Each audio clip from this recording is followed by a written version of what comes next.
Former IDF Chief of Staff and Blue and White Chairman Benny Gantz's mandate to form a government in Jerusalem expired at midnight last night, forcing Israel into uncharted waters that may lead the country into a third round of nationwide parliamentary elections.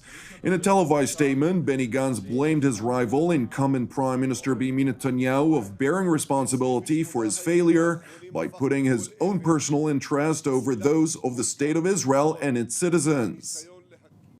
ב-28 הימים האחרונים הפכתי כל אבן וסילקתי כל גרגר חול בניסיון להקים ממשלה המביאה לישראל מנהיגות של כבוד, מנהיגות של מוסר, של ערכים, מנהיגות שנשכחה.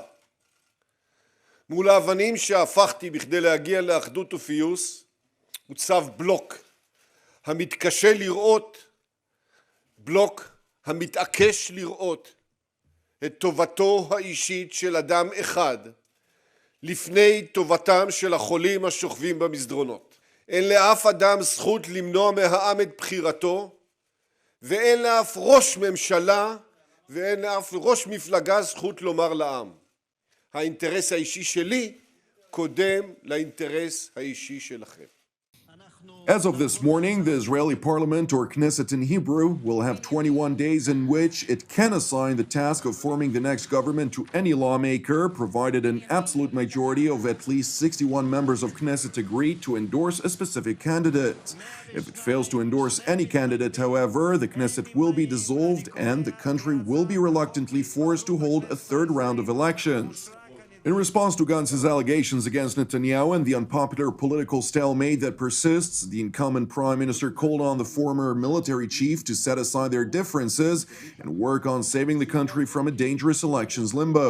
Netanyahu insisted that, in contrast to Gantz's claims, on the one hand, the latter sought out the ultra-Orthodox and right-wing parties to form a coalition, and on the other hand, he clearly indicated his preparedness to set up a minority government with the United Arab List, which Netanyahu referred to as terror supporters who receive their instructions from the enemies of the State of Israel.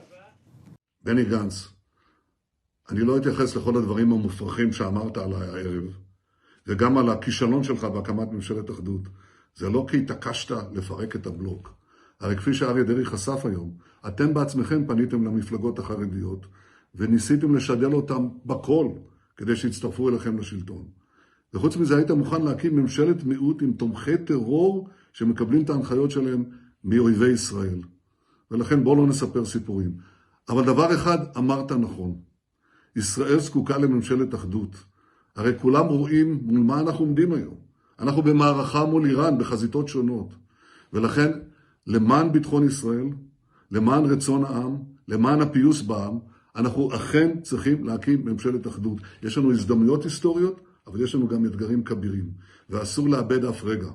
ולכן אני עונה לך בצורה הבאה. אני מוכן, בלי תנאים מוקדמים, להיכנס איתך לשיח מיידי עוד הערב, כדי להקים ממשלת אחדות. אם נלך יחד, נצליח.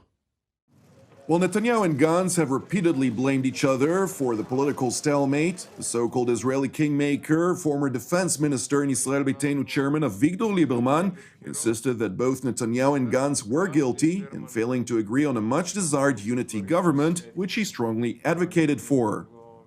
אם אנחנו נתגלגל לבחירות בגלל היעדר מנהיגות. אחד לא היה מוכן לקבל מתווה הנשיא, השני לא היה מוכן להיפרד מגוש חרדי משיחי שלו.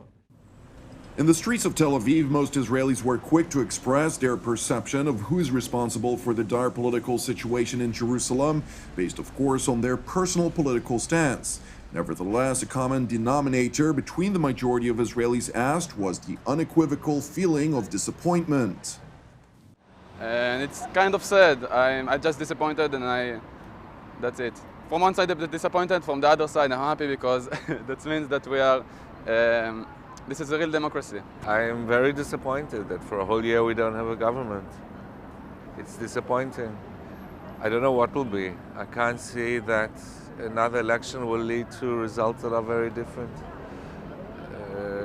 It's a little bit of a mess. But we'll see. This is a democracy. Eventually, things have a nature of resolving themselves. So if there have to be another election, there'll be another election. That's it. Well, the political elite in Israel squabbles amongst itself over Jerusalem's seats of power, with apparent deep-rooted differences that manage to raise the public's voiced frustration. Israel and the United States are facing backlash within international forums over the Trump administration's declared position with regard to the legality of Jewish settlements in the West Bank, a disputed region that includes the Jordan Valley, along with the biblical districts of Judea and Samaria. Ahead of a United Nations Security Council meeting on the Middle East, European ambassadors reiterated their country's unified position on Israeli settlements, emphasizing their stance to reporters that all of Israel's settlements activity is illegal. I'm making this statement today on behalf of Belgium, France, Germany, Poland, and of course the United Kingdom.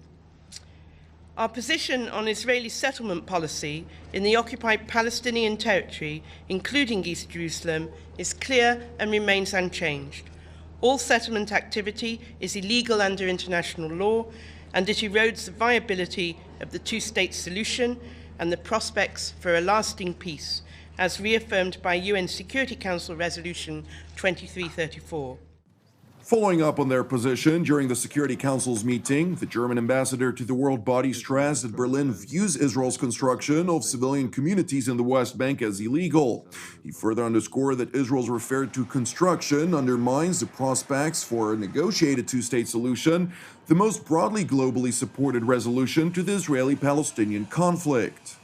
Responding to the repeated international condemnations of the sovereign right of the United States to determine its own foreign policy, including with regard to Israeli settlements on disputed lands, Washington's deputy ambassador to the United Nations emphasized that a solution to the conflict can only be attained by means of direct negotiations.